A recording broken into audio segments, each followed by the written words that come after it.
సకల దేవతా స్వరూపుడు శ్రీ షిరిడి సాయినాథ్ మహారాజ్ గారి పాదార విందాలకు శిరస్సు వంచి నమస్కరించుకుంటూ, ఆయికి స్వప్నం రావడం, ఆ స్వప్న వివరాలు ఏమిటో మనకు లభ్యం కావడం లేదు. కానీ ఆ స్వప్న ఫలితంగా ఆమె హృదయంలో ప్రాపంచికంగా తీవ్ర వైరాగ్యం మరియు పరమాత్ముని పట్ల తీవ్ర విరహం జాగృతమయ్యాయి. అంతే, మరుసటి రోజు మెడలో ఉన్న బంగారు గొలుసును, చెవులకున్న కమ్మను తీసి విసిరి పారవేసి భగవంతుడిని వెతుక్కుంటూ తీర్థయాత్రలకు బయలుదేరింది. కుటుంబ సభ్యులు ఎంత చెప్పినా సరే, వారించాలని ఎంత ప్రయత్నం చేసినా సుందరీబాయి తన నిర్ణయాన్ని మార్చుకోలేదు. జగమేలే పరమాత్మునిలో విలీనమయ్యే లక్ష్యంగా ఆ లక్ష్యసిద్ధిని గావించే నిజ మార్గాన్ని వెతుక్కుంటూ హృదయమంతా పరిపూర్ణంగా అవతరించినటువంటి వైరాగ్యంతో తనువులోని అణువణువున భగవత్ విరహ వేదన దహించి వేస్తున్న మానసిక స్థితిలో కట్టుబట్టలతో చేతిలో చిల్లి గవగూడ లేకుండా అయాచిత వ్రతాన్ని పాటిస్తూ సుందరీబాయి చారోధామ్ యాత్రకు బయలుదేరింది. ఎవరిని అర్థించకుండా లభించిన దాన్నే భుజించే వ్రతాన్ని ఆయాచిత వ్రతం అంటారు. అత్యంత కఠినమైన ఆ ఆయాచిత వ్రతాన్ని మక్కువతో దీక్షతో అవలీలగా పాటిస్తూ సుందరీబాయి యాత్ర చేయసాగింది.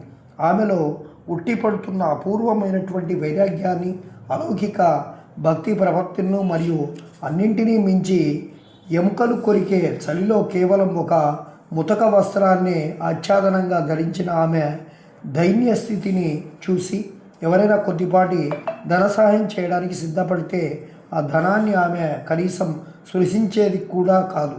వారిని వారించి అందుకు బదులుగా వారిచే ఒక రైలు టికెట్ కొనిపించుకునేది. పరమాత్మని దర్శనమే పరమావిధిగా ఆయి యొక్క చారోధామ్ యాత్ర కొనసాగింది. భగవంతుని పట్ల విరహ వేదన తీవ్రంగా హృదయాన్ని దహించి వేస్తున్న మానసిక స్థితిలో ఆమె భగవత్ దర్శనానికై పడుతున్నటువంటి పరితపన సాక్ష్యం చెబుతూ తరచూ ఆ తల్లి కళ్ళ నుండి కన్నీరు ధార కట్టేది. భగవంతుడి దర్శన కోసమై ఏకాంతంలో హృదయం పగిలేలా గంటల కొద్ది ఆయి రోధించేది.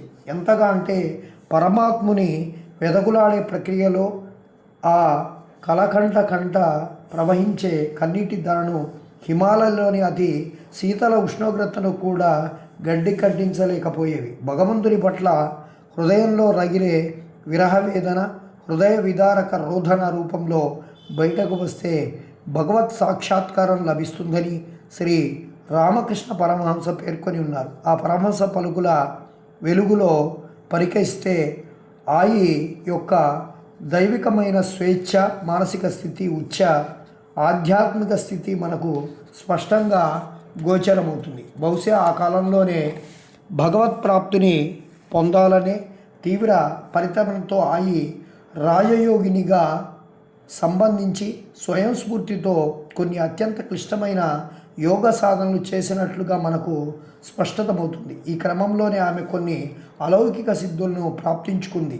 ప్రకృతి నియమాలు అనుసరించి ఒకానొక ఉచ్ఛస్థితి రాజయోగంలో ప్రాప్తమవుతుందని స్వామి వివేకానంద పేర్కొంటారు. ఆయిలో ప్రకటమైనటువంటి కొన్ని సిద్ధులు కూడా అందుకు అనుగుణంగానే ఉండటం గమనార్హం.